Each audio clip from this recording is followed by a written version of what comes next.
EWP, Controlled Descent Escape. A controlled descent escape from an EWP may become necessary in the event of a mechanical failure, a fire in the basket, broken hydraulic hoses, or any other damage to the vehicle that prevents the basket from being lowered to the ground. Where these circumstances occur, it's important to balance the need for a rapid response with actions to ensure your own personal safety from both electrical contact and potential fall situations.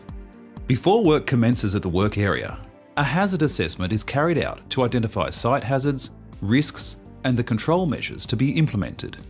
As a part of the work planning, the operator is required to check that the EWP escape kit is in a serviceable condition and within test due date.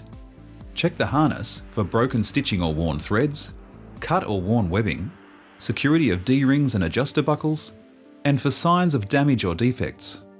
Remember to tag and remove from service any safety and rescue equipment found to be unserviceable or out of test. Once all checks have been completed and the EWP has been set up at site, the work can commence. In an escape situation, the operator identifies a clear escape path out of the EWP basket, taking note of nearby live overhead power lines and any traffic or pedestrians in the drop zone below. Removes any tools and equipment, such as extension cords, hauling lines and tool trays that will impede their escape, and releases the escape line from the container, being careful not to drop it, and visually inspects all attachments. If any uninsulated part of the EWP has made accidental contact with live overhead power lines, stay in the basket unless there is a risk of imminent danger to you as the operator. The operator drops the container with the escape line to the ground on the opposite side of the controlled descent device and visually inspects it to ensure it falls clear and is free of any knots or tangles. The operator confirms the escape line is securely attached to the EWP basket anchor point and ensures the controlled descent device is correctly connected to the escape line.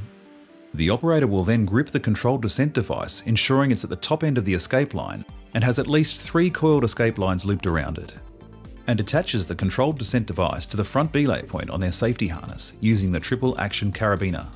The operator takes up any slack in the equipment line so that it's firm between them and the anchor point of the EWP, and disconnects the shock-absorbing lanyard from their safety harness. Do not disconnect the shock-absorbing lanyard from the rear extension strap on the harness until the controlled descent device is connected to the front belay point. The operator must wear gloves to assist in the control rate of descent. The operator feeds the escape line through the controlled descent device and reconfirms the escape line is clear of obstacles and the controlled descent device is correctly and securely attached to the front belay point of their safety harness.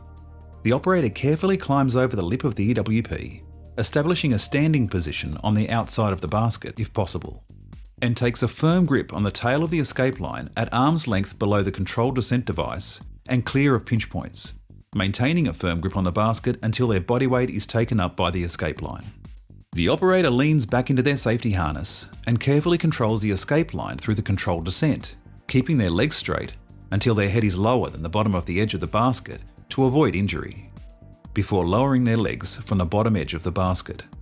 Do not attempt to lower your legs from the bottom edge of the basket if your head is not lower than it, as a pendulum effect will cause the head and upper body to strike against the basket. The operator carefully and safely lowers down to the ground while maintaining a firm grip on the escape line tail at arm's length below the controlled descent device. The rate of descent can be controlled by raising the tail of the escape line and applying light tension using one hand. Be careful to avoid obstacles on the descent and avoid loose hair, clothing or gloves jamming the controlled descent device during the escape.